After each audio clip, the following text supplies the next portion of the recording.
Excellency, the Minister for Foreign Affairs, Ravi Karunanayake. Welcome to the Club of Foreign Ministers.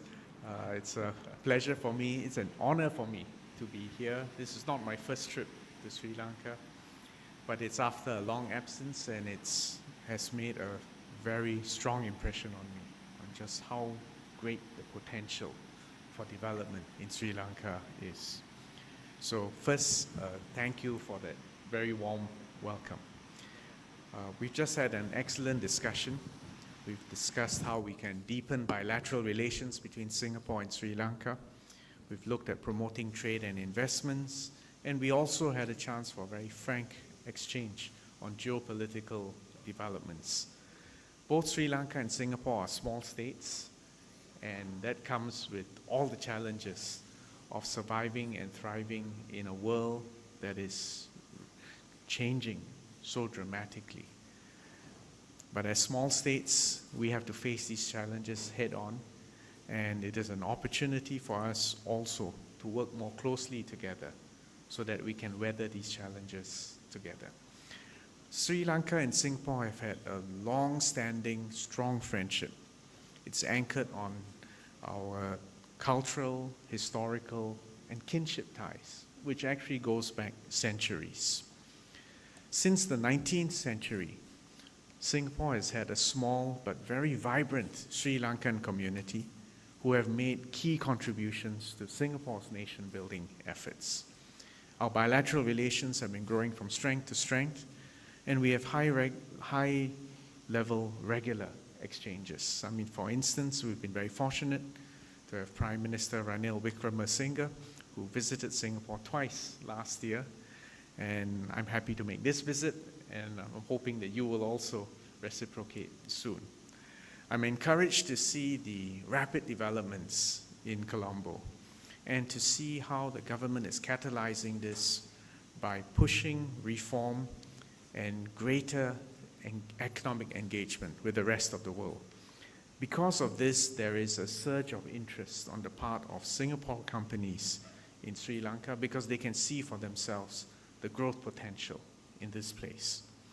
In fact, there are currently more than 350 Singapore companies in Sri Lanka, and they are engaged in activities across a wide range of sectors, which include food and beverage, manufacturing, IT, cybersecurity, and power. And we hope to see more of these business-to-business collaborations. Incumbent on both governments is the need to create a conducive climate for businesses. And businesses look forward to stability, to predictability, to reliability. One component of this is the conclusion of our negotiations for a free trade agreement between Sri Lanka and Singapore, and we've both committed to try to complete this before the end of the year. It will be a modern, comprehensive, high-quality, ambitious free trade agreement. It'll demonstrate to the world that both of us are open for business and that we encourage foreign investments. Minister Ravi has suggested that Sri Lanka should pursue, I think your concept was a hub, that's of hub diplomacy, open to the rest of the world. And I agree wholeheartedly with you because if you think about it, Sri Lanka is a hub for transshipment and economic ties across the Indian Ocean. Singapore is a hub in Southeast Asia.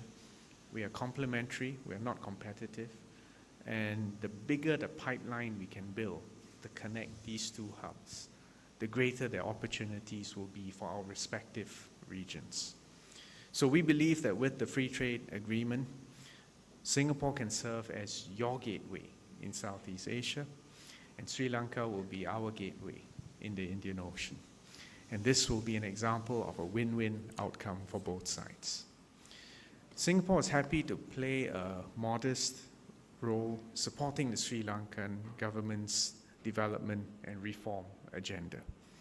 We've had a very good and frank discussion just now, and I think it shows the level of trust, comfort, and goodwill between the two governments.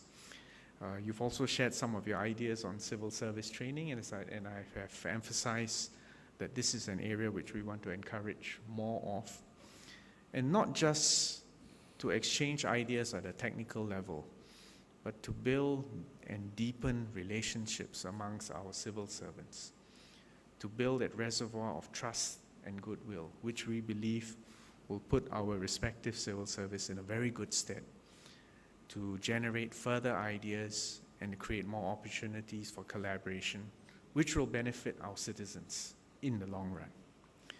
So I will be going tomorrow to Jaffna as well, where I will have an opportunity to participate in the handover ceremony for books donated to the Jaffna Public Library.